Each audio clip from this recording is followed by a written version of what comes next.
باگوێرەی چەند زانیاریەکی تایبەت کە دەستی پێم کەوتون. حکوومەتی عێراق ڕەزامەندی دەربڕیوە بەرامبەر هەڵکردنی ئاڵای کوردستان لە کەرکووک تەنها لەو شوێنانە نەبێت کە ناوچەی سیادین وەکو ناوچە نەوتیەکان.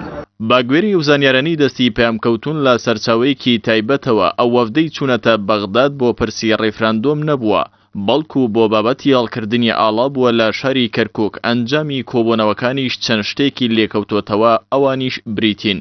بەغداد ڕازیە ئاڵای کوردستان لەسەر بینایی ئەنجومەنی پارێزگا و هەموو فەرمانگەکانی کەرکووک هەڵبکرێت، تەنها ئەو شوێنانە نەبێت کە ئیتیحادین وەکو خوێندنی باڵا و نەوت. بۆ مەبەستا ڕۆژی سێشەممە پەرلەمانی عێراق کۆ دەبێتەوە بۆ چارەسەری ئەو بڕیارەی پێشووی لەبارەی ئاڵاوە دەری کردبوو. هاوکات یاسایەکی دیکە دەردەکات و حکوومەت ڕادەسپێرێت با جێبەجێکردنی بەند و بەڕگەکانی ماددەی 140.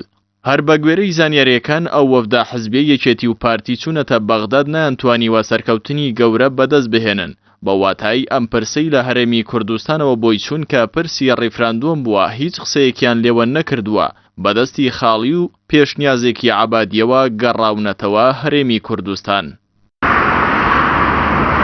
باڕای شارەزانی دۆخی سیاسی کورد لەم قۆناغەدا کە سەردەمی زێڕینی کورد دەستی پێکردووە، پێویستە کورد خۆی ئامادە بکات لەسەر دوو ئاست. ئامادەسازی نیشتیمانی تەواو بکرێت بۆ ڕێفراندۆم و پرسی سەربەخۆیی. ئەمەش بە تەنها یەکێتی و پارتی نا، بەڵکو دەبێت کۆی هێزەکانی دیکە بەشداری ئەم پرۆسەیە بکەن. با پێچەوانەوە ئەگەری هەیە نیگەرانی لایەنەکان دۆخەکە بە ئاڕاستەیەکی خراپدا ببات. لالاکی ترەوە ئەم دۆسیە لەگەڵ بەرپرسانی بەغداد بەڕوونی باز بکرێت. بەو پێی ئەم دۆسیە ئێستا لە دۆسیەکی نیشتیمانیەوە یەکێتی و پارتی کردویانە بە دۆسیەکی حەزبی، وەکو هەموو هەلەکانی پێشوو لەباری دەبن. بۆیە دەبێت ئەم پرسە بەڕوونی لەگەڵ بەغداد یەکلای بکرێتەوە، چونکە هەموو ڕێگاکان ئێستا دەستنەوە بەغداد، نەک شوێنانی دیکە و وڵاتانیش کۆکن لەسەرەوەی. ئەم پرسە دەبێت هەولێر و بەغداد چارەسەری بکەن.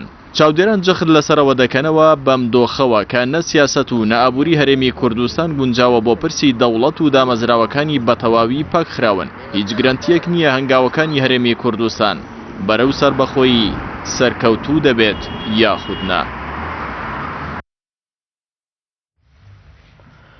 بە ئامادەبوونی ئەمیری کۆمەڵی ئیسلامی لە شاری هەولێر، کۆنفرانسی دووەمی دەستەی یاساناسانی کۆمەڵی ئیسلامی بەڕێوەچوو بە مەبەستی نوێبوونەوە و هەڵبژاردننی